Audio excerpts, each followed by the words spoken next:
Entendes o que estás lendo? O podcast que te leva através das páginas da Bíblia. Livro por livro. Capítulo por capítulo. Uma exposição bíblica emocionante. Aperte os cintos e embarque comigo nesta viagem.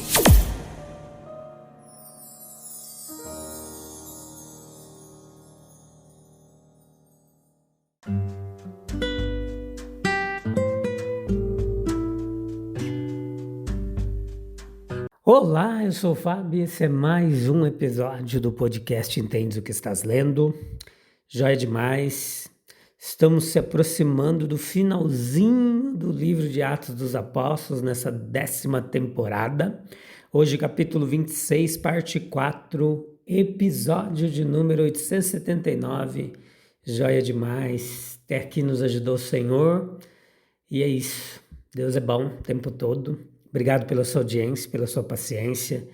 A gente vai continuar hoje falando do testemunho de Paulo diante de Festo, diante de Agripa, e temos muitas lições preciosas aplicáveis à nossa vida ainda hoje, e é isso que a gente traz aqui para você, um comentário bíblico devocional, um comentário bíblico exegético do texto sagrado, uma hermenêutica clara e objetiva para você entender aquilo que Deus tem para você através da palavra dele. A gente traz uma bagagem de muitos anos de ensino e aprendizado do texto bíblico.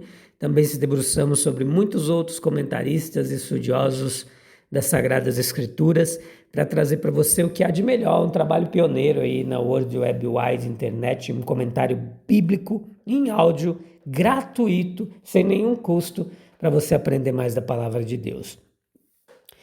Gente, esse ano vamos fazer 5 anos que estamos aqui. Jesus, como o tempo passa, né? Rápido demais. Então, leia o capítulo 26, depois vem para cá e convida mais gente se você está gostando desse trabalho e vamos espalhar a palavra de Deus. Se Festo e Agripa, como a gente viu nos outros episódios, soubessem metade do que Paulo havia passado desde que sua jornada para Damasco foi tão abruptamente interrompida, eles entenderiam perfeitamente porque ele interpõe um reconhecimento, tão cheio de dependência e humilde gratidão. Portanto, tendo alcançado a ajuda de Deus, eu persevero até hoje, até o dia de hoje. Paulo não atribuiu a si mesmo o mérito pelo seu trabalho, o seu sofrimento ou sua segurança. Tudo isso se deve ao seu soberano líder, comandante e protetor. Mas ele fez uma boa confissão, uma que, se verdadeira e ninguém nega a sua veracidade, é digna de ser imitada por todos aqueles que desejam de alguma forma segui-lo. Ele afirma com justiça e não com arrogância, mas por razões manifestamente diferentes, que se manteve firme. Uma testemunha perseverante, uma testemunha imparcial, um testemunho bíblico, inalterável e consistente. Paulo deseja enfatizar que ele havia se submetido à lei, ao testemunho e aos profetas e que havia sido fiel a eles. Não os havia desviado nem os ultrapassado e não havia ficado aquém deles, como seu povo e seus oponentes de fato eram culpados de fazer. Um forte testemunho de 4 coisas. Primeiro, da morte. Segundo, da ressurreição de Cristo. Terceiro, da grande luz que ele seria para o seu povo. E quarto, para todo o mundo. Estas eram as 4 grandes verdades embutidas na lei, consagradas no testemunho e muitas vezes irrompendo como a própria luz da esperança dos profetas. Uma testemunha, Paulo foi maravilhosamente reconhecida pela ajuda de Deus. Um sentido menor que o de Cristo, sem dúvida, mas num sentido muito verdadeiro, Paulo fez e sofreu coisas que ninguém mais poderia, a menos que Deus estivesse com ele. Quando a gente compara a mensagem de Paulo com a profecia, nesses versículos 22 e 23 do capítulo 26, a gente entende assim: mas Deus tem me protegido até este momento, para que eu dê testemunho a todos, dos mais simples até os mais importantes. Eu não ensino nada além daquilo que os profetas e Moisés disseram que haveria de acontecer. Versículo 23, que o Cristo sofreria, seria o primeiro a ressuscitar dos mortos e desse modo anunciaria a luz de Deus, tanto aos judeus como aos gentios. E a referência e o embasamento nas Sagradas Escrituras eram uma característica marcante dos ensinamentos e pregações públicas do apóstolo. Para compreender a importância dessa característica de sua obra, nós devemos levar em consideração não apenas as visões gerais sobre as Escrituras, como a palavra de Deus revelada, autoritativa, mas também, mais particularmente, o sentimento a respeito das Escrituras nutrido pelos judeus piedosos. É quase impossível exagerar ao falar de sua reverência por elas. Era sua última instância de apelação. Era a voz de seu Deus para eles, era o fundamento de sua esperança na vinda do Messias, o libertador e o príncipe. Pode-se notar também que eles encontravam referências messiânicas nas profecias e promessas com muito mais facilidade do que nós. E nós temos dificuldade em compreender os pontos que até mesmo os escritores do Novo Testamento apresentam. Provavelmente, meus queridos, porque nossas qualidades mentais são lógicas, são críticas, diferentes das características daquela mentalidade oriental que era mais figurativa, simbólica, imaginativa. A maneira como Paulo utilizava as Escrituras, especialmente as profecias bíblicas, pode ser ilustrado em seu discurso em Antioquia da Psídia, no capítulo 13 de Atos, versículo 16 ao 41. Você pode ouvir lá no podcast, em suas epístolas. Outros exemplos desse método, peculiar aos apóstolos e mestres cristãos, podem ser encontrados no discurso de Pedro, no Pentecostes, na Epístola aos Hebreus. Mas em nosso texto, Moisés é mencionado juntamente com os profetas, pois alguns colocavam o Pentateuco em um patamar superior ao restante das escrituras do Antigo Testamento. Então Paulo ele apresenta os pontos principais de sua pregação e afirma com a plena convicção que esses pontos não são realmente novos, mas foram prefigurados e declarados pelos profetas de Jeová.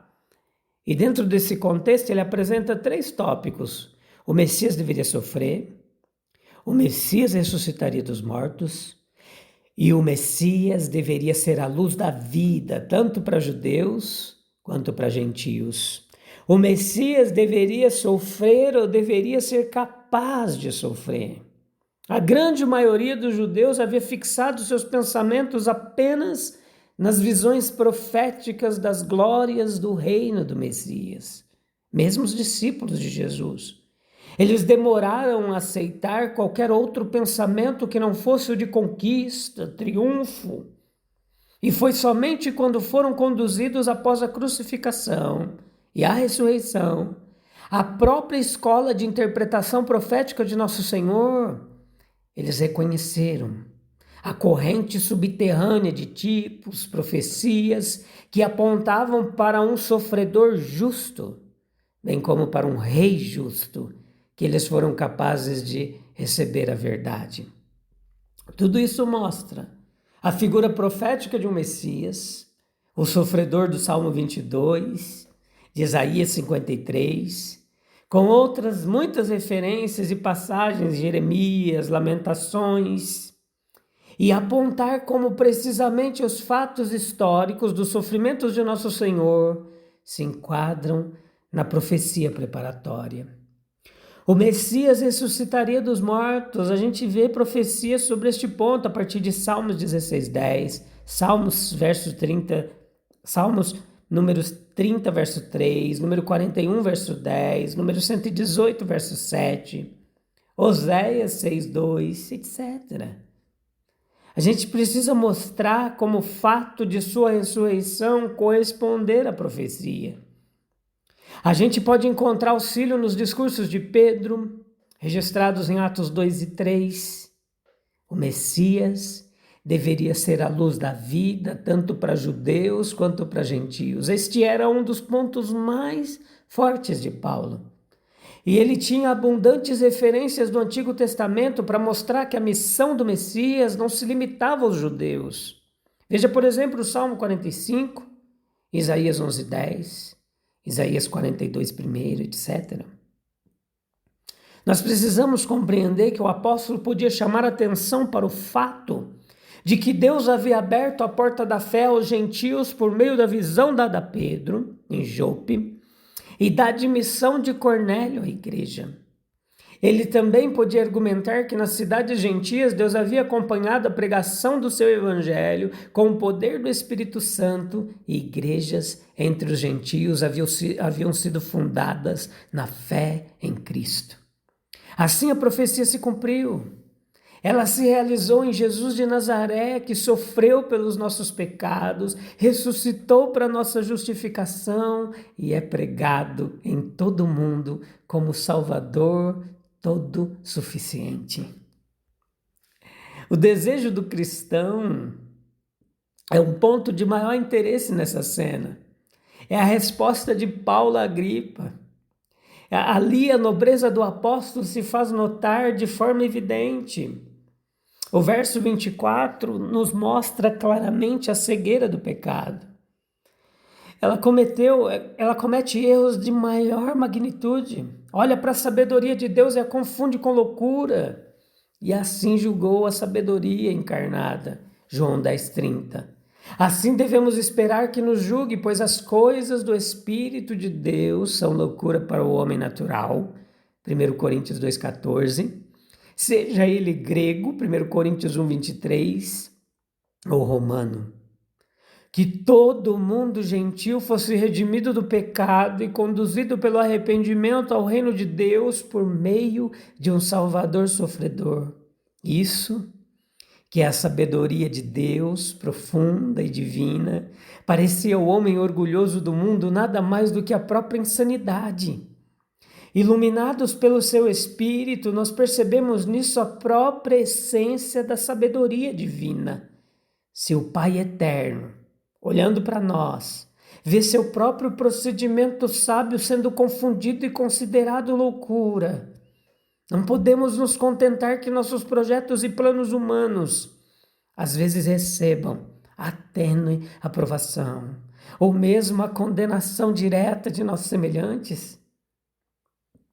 A atitude cristã estava sob ataque. Verso 25. Paulo não se deixou abalar pela súbita explosão de Festo, nem cedeu a ressentimentos inadequados e imprudentes. Ele respondeu com calma, dignidade, à acusação insultuosa de seu juiz romano.